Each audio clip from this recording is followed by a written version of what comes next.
I've been reading a book called Asiri and the Amaru.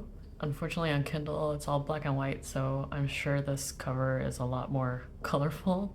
Basically, it's based in some Peruvian mythology and culture. This girl has a magical ability to talk to animals, and so all of the chapters start with cute animal illustrations like this, or this is my favorite. You know, she basically is traveling to a new town and then she meets a boy and they have feelings for each other. And for the most part, the book is very whimsical and cute, and it revolves around all these animals and her ability to speak to them. And I did notice that the book had a warning that it is for adult audiences only. So I was like, I don't really know what that means. I usually just assume that there's smut and that's why it's an adult audience.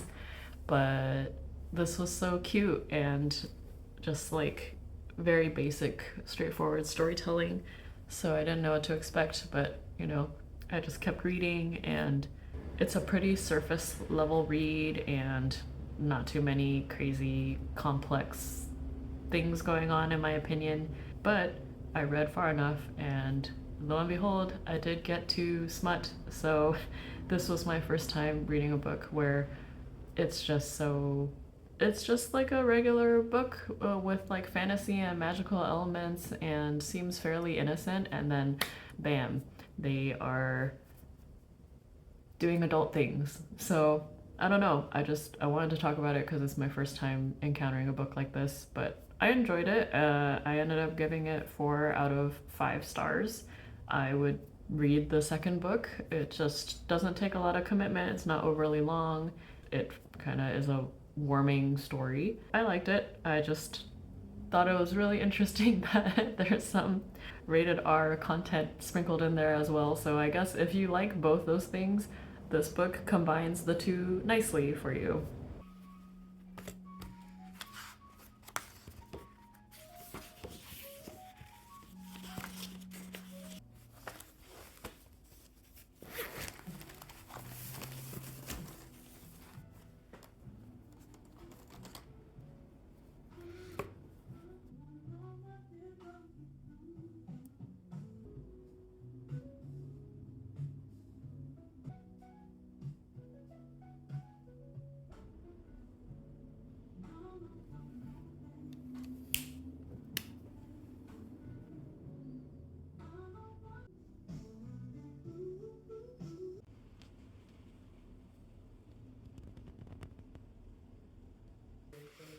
And so it wasn't like a quick decision. We communicated a lot, and we decided I think we all have and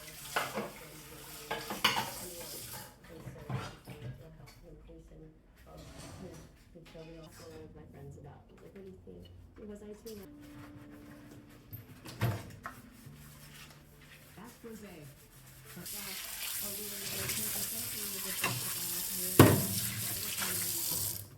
check the book out, and I think it would be really great if you can go and write. But anyway.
SoCal where we went for Thanksgiving. We just got in really early this morning at 2 a.m. Now that I've slept and gotten some chores out of the way earlier this morning, I thought I would set up the tree. I didn't set it up before we left because we have 2 cats, and basically a giant Christmas tree is just a ginormous cat toy for them.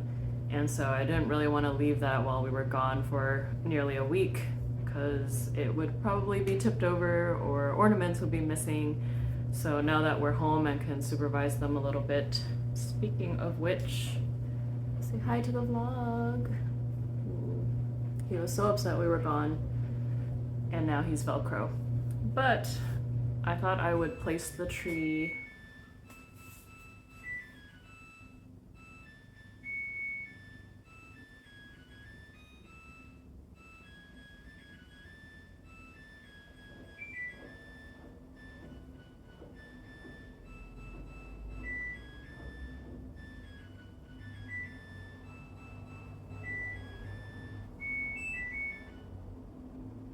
I should have known that would happen.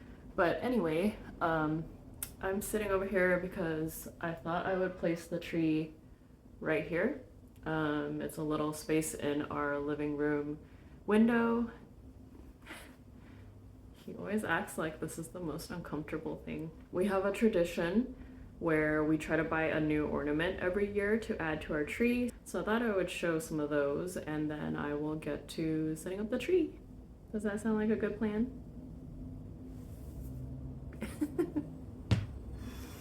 Okay, this first one is not really an ornament, but it is a little gift card holder. I just haven't really used it to gift anyone anything, so every year it just goes on our tree.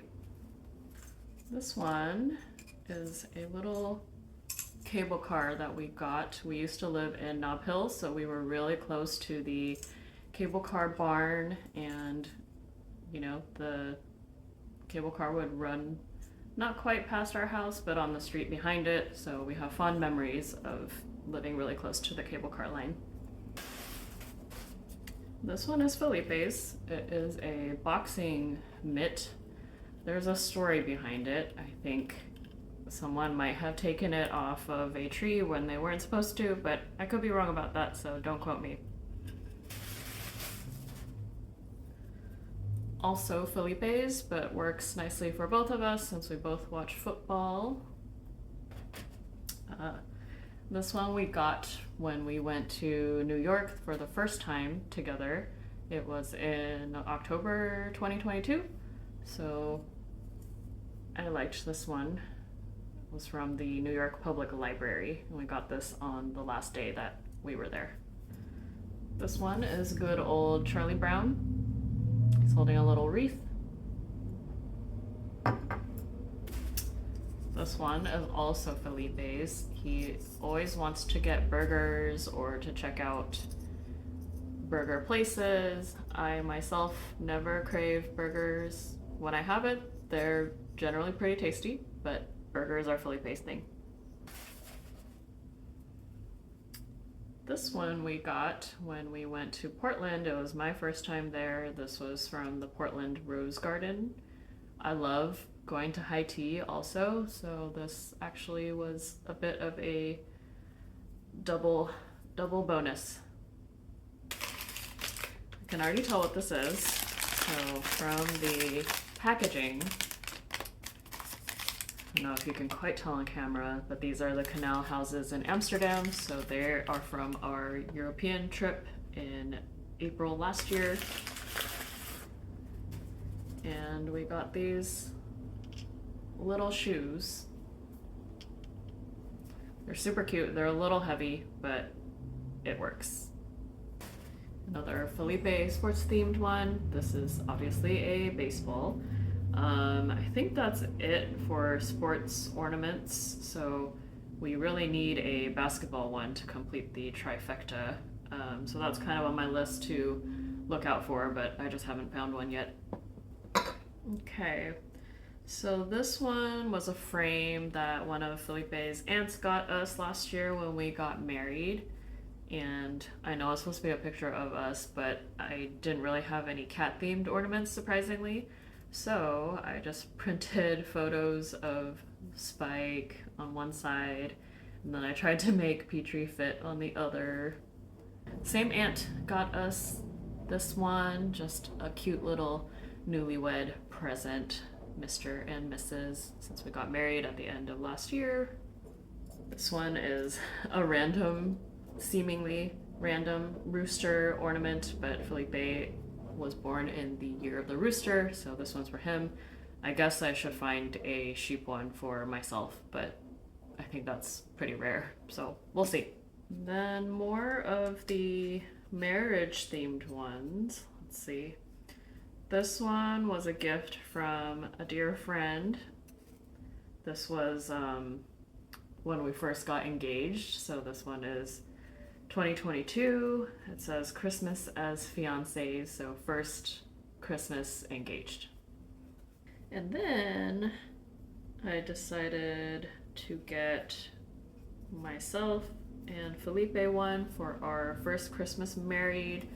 So we got married in December last year, so I didn't have any actual wedding photos yet. So this is actually from our engagement shoot, but this is one of my favorite photos from that photography session. So I just used it as a first Christmas married ornament so that we at least had one.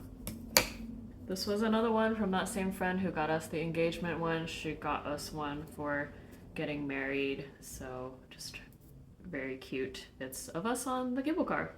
So, you know, as I said, the cable car holds a special place in our hearts. So that's all of our unique...